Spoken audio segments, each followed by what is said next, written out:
Olá, aluno! Eu sou a professora Ceres, da disciplina de Sistemas Operacionais.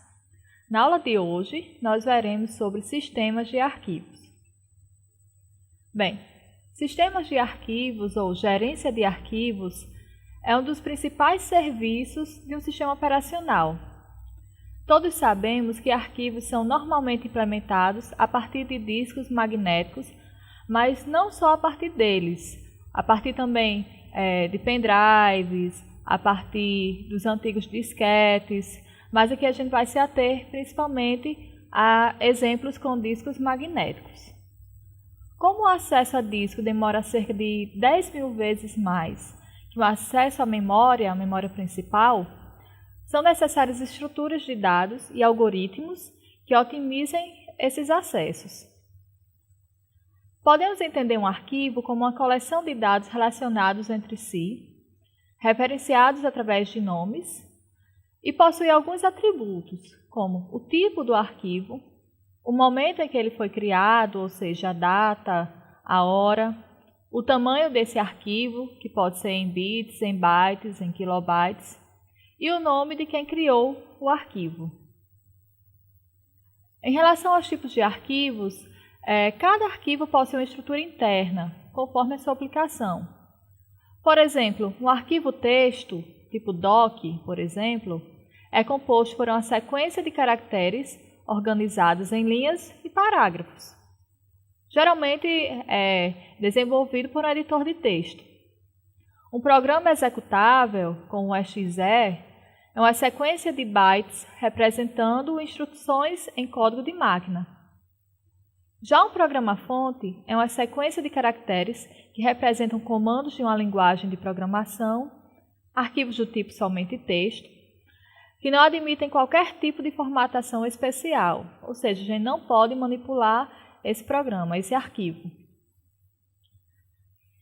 Inicialmente, cada arquivo era gravado em uma única fita, isso em sistemas baseados em fita. Nesse caso, haviam dois problemas principais.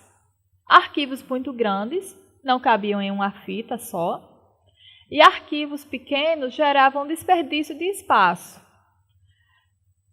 Com isso, foi criado o sistema de multivolume para suprir necessidades de arquivos grandes, que faz com que sejam utilizados diretórios que permitiram armazenar diversos arquivos em uma única fita. Dessa forma, arquivos pequenos, poderíamos colocar mais de um arquivo em uma única fita, para evitar o desperdício de várias fitas ou de espaço obsoleto em uma única fita. Os diretórios eles são criados para localizar a partição em que se encontra cada arquivo na fita, e cada entrada no diretório contém o nome de arquivo e a sua posição na fita.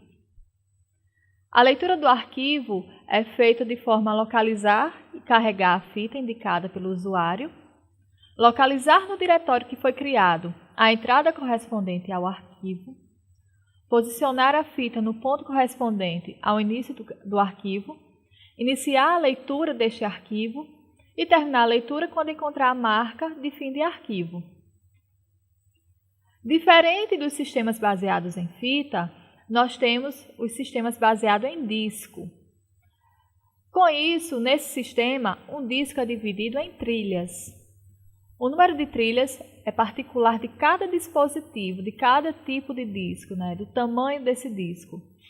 Cada trilha ela é dividida em setores.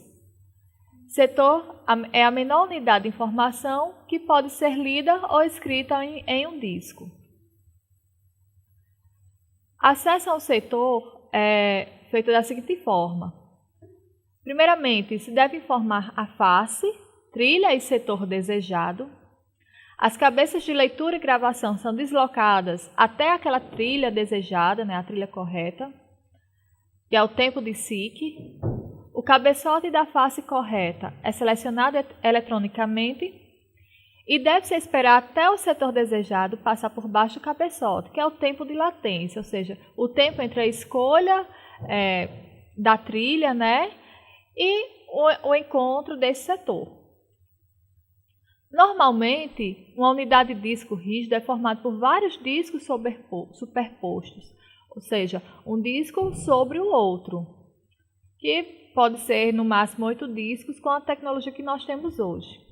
E o cilindro é formado pelas trilhas que estão na mesma posição, porém em diferentes faces.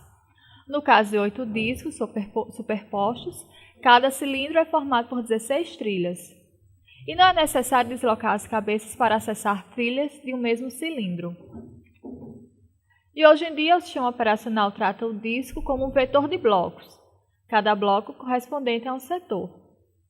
A vantagem do disco sobre a fita é que ele possibilita acessar facilmente qualquer setor a qualquer momento. Isso porque a fita permite apenas o acesso sequencial. Os discos também possuem diretórios, assim como as fitas.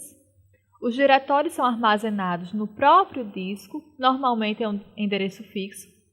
Isso possibilita a remoção do disco sem perda das informações correspondentes aos arquivos. Isso porque existem os diretórios. Para dar suporte aos arquivos, no sistema operacional existem as chamadas de sistema que permitem as seguintes operações sobre os arquivos: criar um novo arquivo, escrever no arquivo ou editar esse arquivo já existente, ler o arquivo ou carregar o arquivo, remover o arquivo de um local para o outro ou excluir esse arquivo, por exemplo, e reposicionar o ponto de acesso ao arquivo. Então, essas são as operações que podem ser feitas sobre arquivos em um sistema operacional. Para criar a operação de criar um arquivo, necessitamos de 2 passos: encontrar e alocar espaço suficiente no disco e adicionar uma entrada no diretório para conter as informações referentes ao arquivo. Então, para criar o arquivo, primeiro, tem que ter esse espaço em disco e espaço também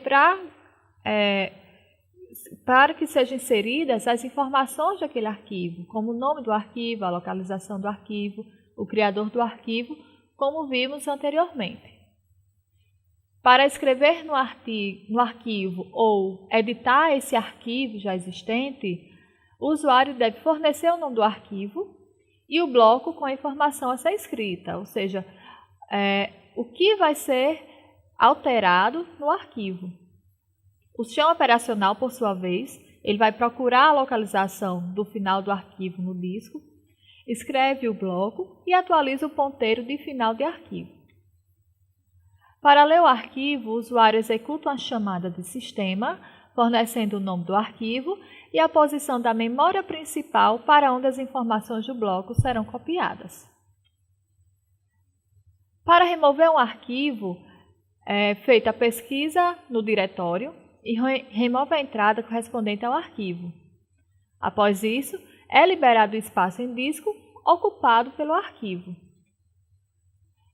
Para reposicionar o arquivo, o usuário vai localizar a entrada no diretório correspondente ao arquivo e modificar o valor do ponteiro que indica a posição correspondente, ou a posição atual do arquivo. Todas as operações sobre um arquivo envolvem uma pesquisa no diretório em busca da entrada correspondente ao arquivo desejado. Cada entrada do diretório corresponde a um descritor de arquivo.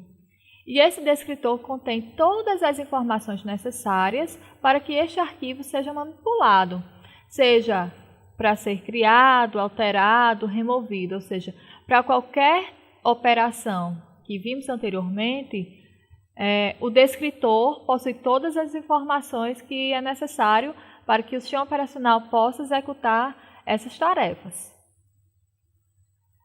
E o que é uma tabela de descritores de arquivos abertos, ou TDAA? Ele faz o acesso a um arquivo através do seu descritor. Para evitar a pesquisa frequente ao disco, o sistema operacional mantém na memória essa tabela, a tabela de descritores de arquivos abertos. O arquivo é aberto quando ele começa a ser utilizado. Deste modo, todas as informações sobre os arquivos em uso são mantidas na memória principal. Isso porque, geralmente, o usuário busca novamente aquele arquivo que ele acabou de manipular. Então, para evitar desperdício de tempo ou evitar pesquisa frequente no disco, essa tabela de descritor já fica na memória principal. O mesmo arquivo pode ser utilizado simultaneamente por vários processos. Ou seja, uma mesma entrada na tabela de descritores pode ser utilizada por vários processos. Por isso, cada entrada na ATD-AA contém uma indicação de quantos processos estão utilizando o arquivo correntemente. Por exemplo, eu posso estar com aquele arquivo no editor de texto e, ao mesmo tempo, mandar para uma impressão, para um sistema de impressão de arquivos. Então, 2 processos diferentes com o mesmo arquivo, manipulando o mesmo arquivo. Assim, o mesmo arquivo pode estar sendo acessado por diferentes processos em pontos diferentes e com direito de acessos diferentes. Por isso, cada processo contém uma tabela extra, com informações apenas sobre os arquivos abertos por esse processo. Essa tabela é denominada Tabela de Arquivos Abertos por Processo, ou ATA-AP. No mínimo, a TAAP contém em cada entrada as seguintes informações do arquivo que ela está manipulando: a posição corrente do arquivo, ou seja, a posição atual no arquivo, o tipo de acesso, se é apenas leitura ou leitura escrita, por exemplo, e o apontador para a entrada correspondente na ATD-AA. Com isso, nós vimos essa breve introdução acerca dos sistemas de arquivos. Espero que a aula tenha contribuído bastante para o entendimento. Nela, nós vimos tipos de arquivos, nós vimos que existem diretórios, existem algumas formas de armazenamento de arquivos, nós vimos em fita e em disco. Nós vimos sobre tabelas de dados de acesso e também tabelas de processo. Desejo a você bons estudos e até a próxima aula.